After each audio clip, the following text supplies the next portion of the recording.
Guys, welcome to our channel Telugu audio stories with మైత్రి.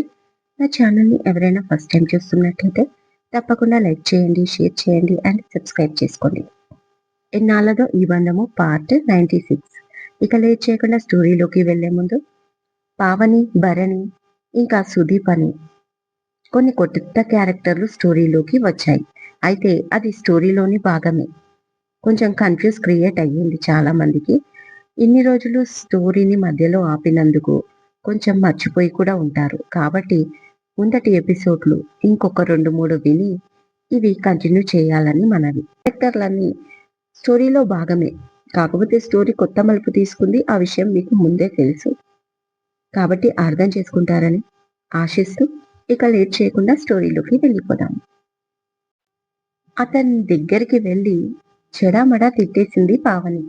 దాంతో కోపం వచ్చిన అతను మేనేజర్ని పిలిచాడు. బట్ తర్వాత తెలిసింది ఏంటంటే ఆ ఫ్లవర్స్ ఇచ్చిన అతను వేరే. పైగా ఆ పంపిన ఫ్లవర్స్ కూడా పావనికి కాదు, రాంగ్ అమ్మాయికి వెళ్ళాయి. ఇతను కూడా ఎవరో కాదు, ఆ రెస్టారెంట్ ఓనర్ అని కూడా తెలిసింది పావనికి. దాంతో ఏం మాట్లాడాలో తెలియలేదు.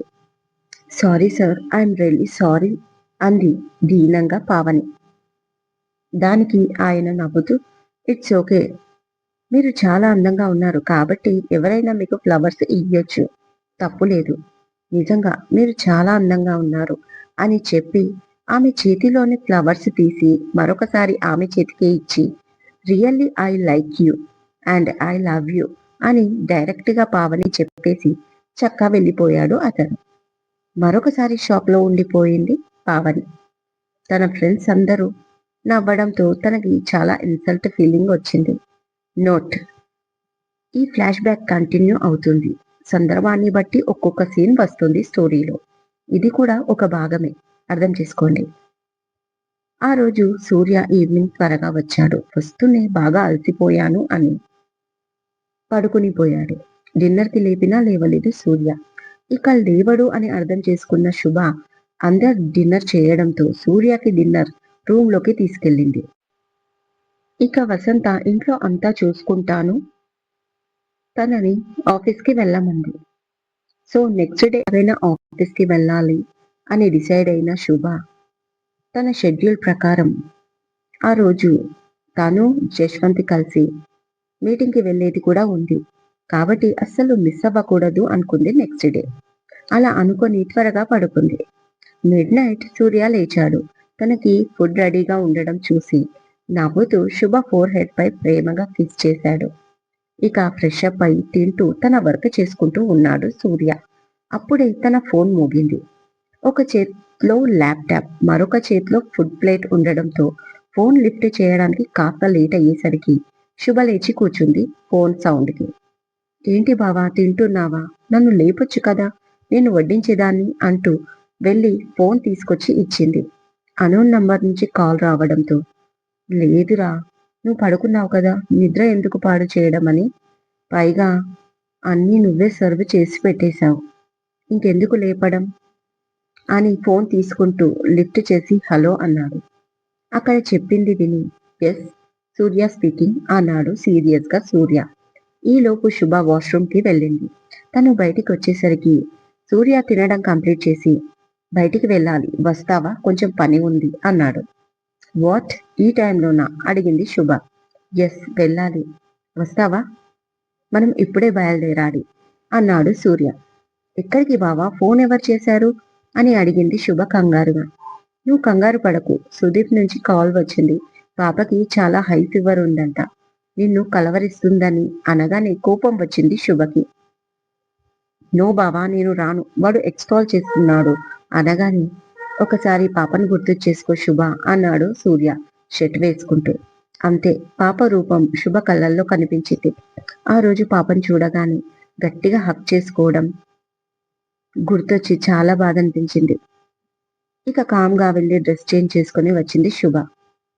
ఎవరి నిద్ర డిస్టర్బ్ కాకుండా డోర్ లాక్ చేసుకుని వెళ్ళిపోయారు. కట్ చేస్తే అరగంట తర్వాత అన్నపూర్ణమ్మ నిలయం ముందు కార్ ఆగింది. పేరు చెప్పగానే కార్ని లోపలికి అలో చేశారు. గుమ్మం దగ్గర హాస్పిటల్లో కనిపించిన పెద్దాయన ఎదురొచ్చాడు. రండి బాబు, మీకోసమే ఎదురు చూస్తున్నాం. పాప అసలు ఏమీ తినట్లేదు. నిన్నటి నుంచి మళ్ళీ బెంగ పెట్టుకుంది.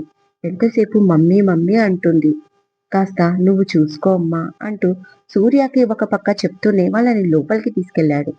ఇక ముగ్గురు పై ఫ్లోర్‌కి వెళ్లారు. సూర్య పాపని ఎత్తుకొని అటూ ఇటూ తిరుగుతున్నాడు. పాప జ్వరంతో మూల్గుతున్నట్లుగా అనిపించింది. సూర్య కళ్ళతో శుభకి సైగ చేశాడు పాపని తీసుకోమని. ఇక వెంటనే శుభ సుదీప్ దగ్గరికి వెళ్ళి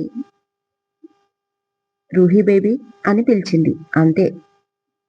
ఎంతో ఫీవర్‌తో ఉన్న పాప మెల్లిగా కదులుతూ mamma where are you going? I miss you so much mamma అంటూ కళ్ళు తెరిచి అంది.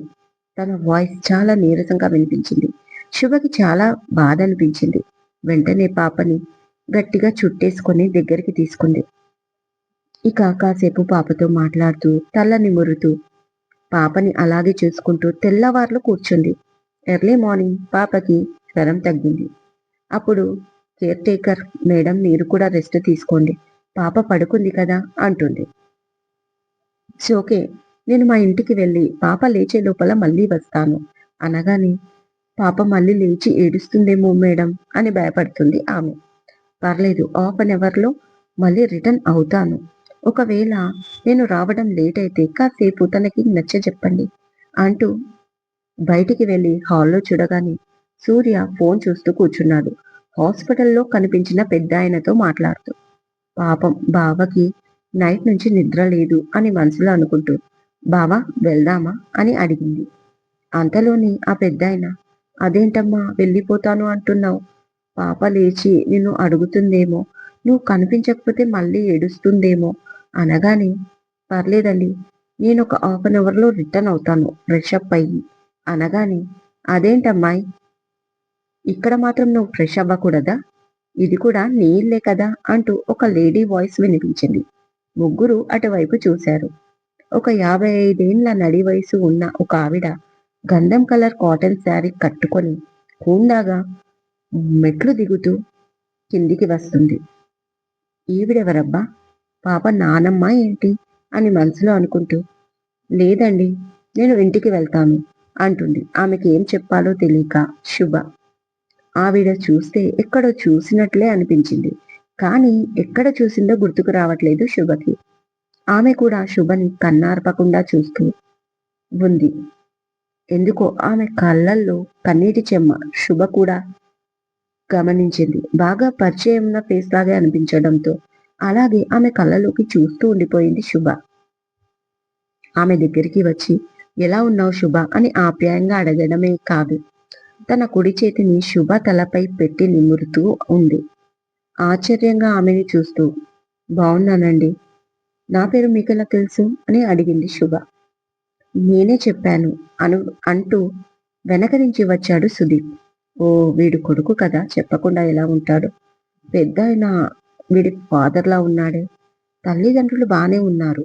వీడికెందుకో మాయరోగం అని మనసులో అనుకుంటూ ఓకే. బావ వెళ్దామా? అంది సీరియస్‌గా. సుధీర్‌ని చూడగానే కలిగిన చిరాకు అది. దానికి ఆ పెద్దావిడ నవ్వుతూ సుదీప్ నువ్వు ఎందుకు కిందికి వస్తున్నావు? చూడు శుభకి కోపం వచ్చింది అంటుంది చిన్నగా స్మైల్ చేస్తూ. ఇప్పుడు నేనేమన్నాను? అయినా ఈ అమ్మాయికి నన్ను చూడగానే చిక్కకు పడడం అలవాటైపోయింది అన్నాడు అతను కూడా సీరియస్‌గా. ఏమైనా అమ్మాయికి కోపం తెప్పించింది మాత్రం నువ్వు. నిన్ను చూస్తేనే తనకు చిరాకు వస్తుంది అని ఆమె అనగానే అదేం లేదండి. అతను ఎవరని అతన్ని చూసి నాకెందుకు చిరాకు వస్తుంది? మీరు ఎక్కువగా ఊహించుకుంటున్నారు. బావా ప్లీజ్ వెళ్దామా అనగానే చొరవగా శుభ చెయ్యి పట్టుకుంది ఆమె. చూడమ్మా, ఆ పసిబిడ్డ తల్లి మీద ప్రేమతో ప్రాణాల మీదికి తెచ్చుకుంటుంది.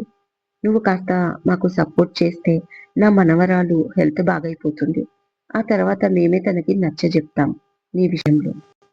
అప్పుడు మా వల్ల మరొకసారి నీ లైఫ్‌లో ఎలాంటి డిస్టర్బెన్స్ క్రియేట్ అవ్వవు అంటుంది ఆ పెద్దావిడ. నాకు పాపతో ఎలాంటి ప్రాబ్లం లేదు. మీ పరిస్థితి ఏంటో నాకు అర్థమైంది. వీలైతే నా వంతు ప్రయత్నంగా మీకు సహాయపడాలని కూడా నేను అనుకుంటున్నాను. కానీ ఇతనున్నాడే అంటూ సుదీప్‌ని చూపించి మనుషుల్ని ఎలా టార్చర్ చేయాలో ఇతన్ని చూసి నేర్చుకోవచ్చు. బాంబు అవసరం లేకుండానే మనుషుల్ని పేల్చి చంపే రకం. ఇలాంటి వాళ్ళతో ఎంత దూరంగా ఉంటే అంత మంచిది అని నా ఫీలింగ్ అంటూ సూర్య చెయ్యిని తన 2 చేతులతో పెనవేసి పట్టుకొని, మా బావకి చాలా ఓపిక ఎక్కువ. అందుకే మీ అబ్బాయిని నేను భరిస్తున్నా. నా ప్లేస్‌లో ఇంకెవరైనా ఉంటే ఇదివరకే మీ అబ్బాయి పైన కేస్ పడేది అంటుంది శుభ. ఇదండి ఇవాళటి ఎపిసోడ్. ఈ ఎపిసోడ్ మీకు నచ్చినట్టు అయితే నాకు కామెంట్‌లో చెప్పండి. అలాగే లైక్ చేయండి, షేర్ చేయండి, హైప్ ఇవ్వండి. సబ్స్క్రైబ్ చేసుకోండి నా ఛానల్‌ని. మరొక మంచి ఎపిసోడ్‌తో మీ ముందు ఉంటాను. మైత్రి.